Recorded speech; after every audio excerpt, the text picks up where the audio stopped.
Hello, everyone. My name is Garrett Greco, and today I'm going to be presenting an umbrella review titled Umbrella Review of International Evidence for the Effectiveness of School-Based Physical Activity Interventions.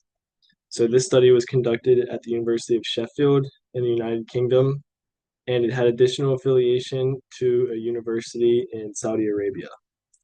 It was published in PLOS 1, which has an impact factor of around 3.7. So let's take a look into what the researchers found and sort of why this topic matters so much for improving student health worldwide.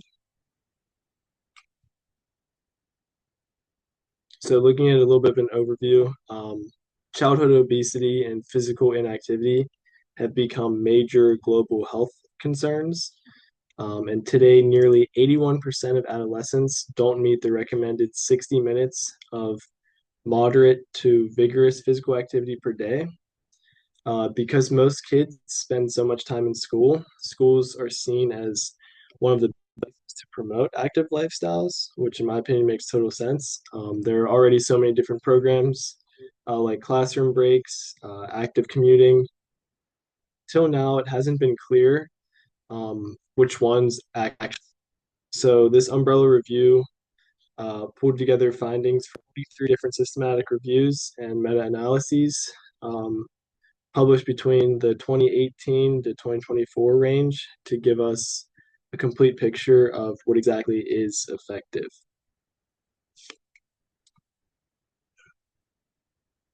So moving on to the purpose. So the main goal of this study was to evaluate how effective school-based physical activity programs are for students ages 6 to 18.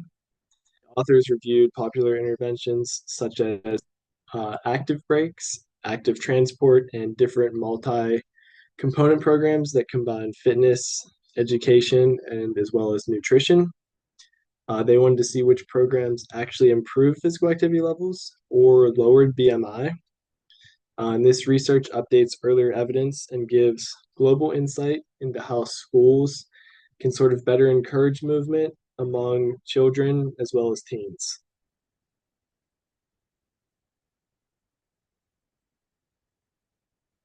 So moving on to the methods. So this was an umbrella systematic review, like I said earlier, meaning it summarized data from other systematic reviews and meta-analyses rather than from individual studies. The authors followed the PRISMA guidelines and registered their work in Prospero for transparency.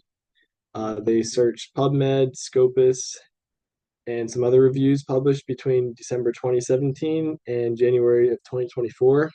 And so they used this criteria. So to be included, studies had to evaluate school-based physical activity programs targeting ages 6 to 18 and report quantitative outcomes such as changes in physical activity levels or BMI.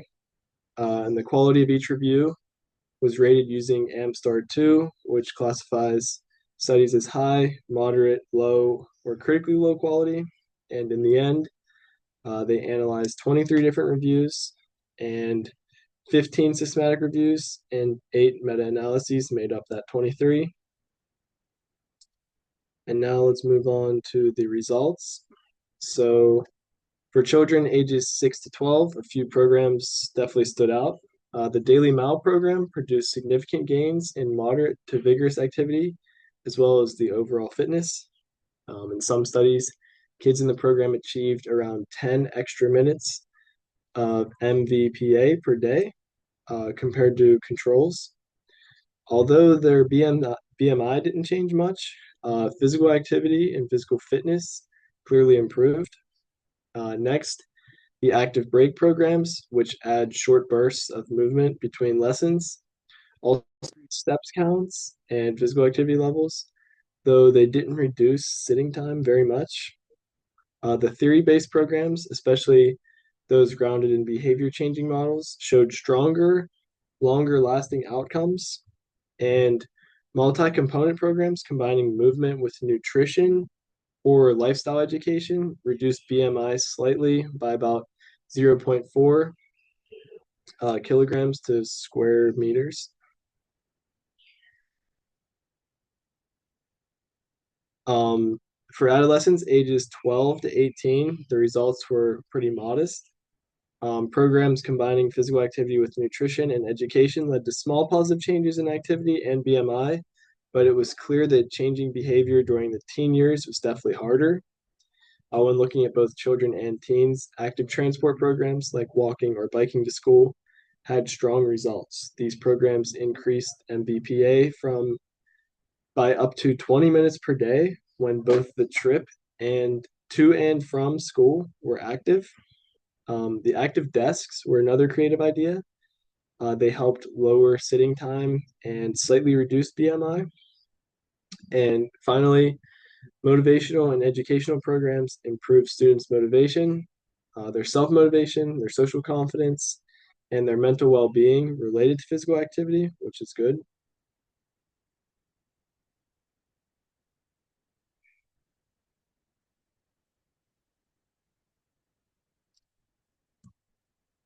Sorry, moving on to the conclusions.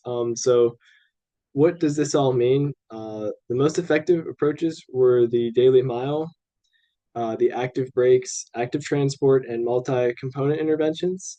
The programs worked best when they were built into the school schedule and lasted longer than 6 months.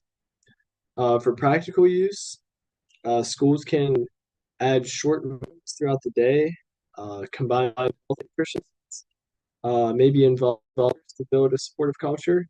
And I think that these strategies not only raise activity levels, but also boost their attention, energy, and overall student well-being, which would help them in the classroom as well. Moving on to the strengths and weaknesses, there are definitely several strengths in this umbrella review. It's the first comprehensive study and summary of all recent school-based activity research covering multiple continents, which I thought was interesting. So it followed a registered, transparent review process. However, there were definitely some weaknesses. Many included studies were low quality or at risk of bias, and program designs widely were varied. The review was limited to English and Arabic language studies, and comparing interventions directly was difficult because of each time used different measurements and follow-up times. Overall, the evidence supports school programs, but also shows the need for stronger, more consistent research. So moving on, just want to put four simple takeaways from this article. The daily mile, active breaks, and active transport are the most promising school-based interventions. Multi-component programs that combine physical activity with nutrition and education are most effective for lowering BMI. Third, long-term theory-driven programs lead to sustainable behavior change. And fourth, schools play a central role in shaping lifelong physical activity habits. Even small, consistent opportunities for movement each day can make a huge difference in these kids' physical as well as their mental health. Moving forward, the authors recommend that future studies focus on high quality randomized control trials with large samples and long term follow ups.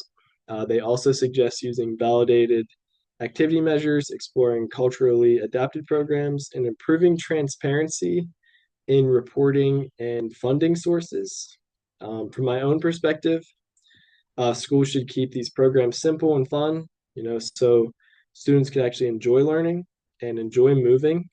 I also thought that adding technology in some way, whether it's a wearable or something of that nature, could definitely make participation more interactive.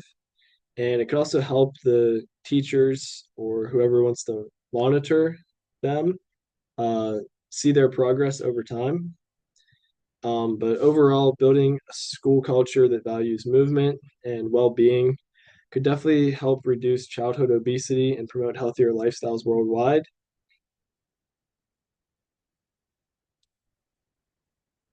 And that concludes my presentation on school-based physical activity interventions. Thank you for listening, and hopefully everybody learned something today. And I hope everyone can get a clear understanding of how schools can effectively increase students' activity levels and improve overall health outcomes. Thank you.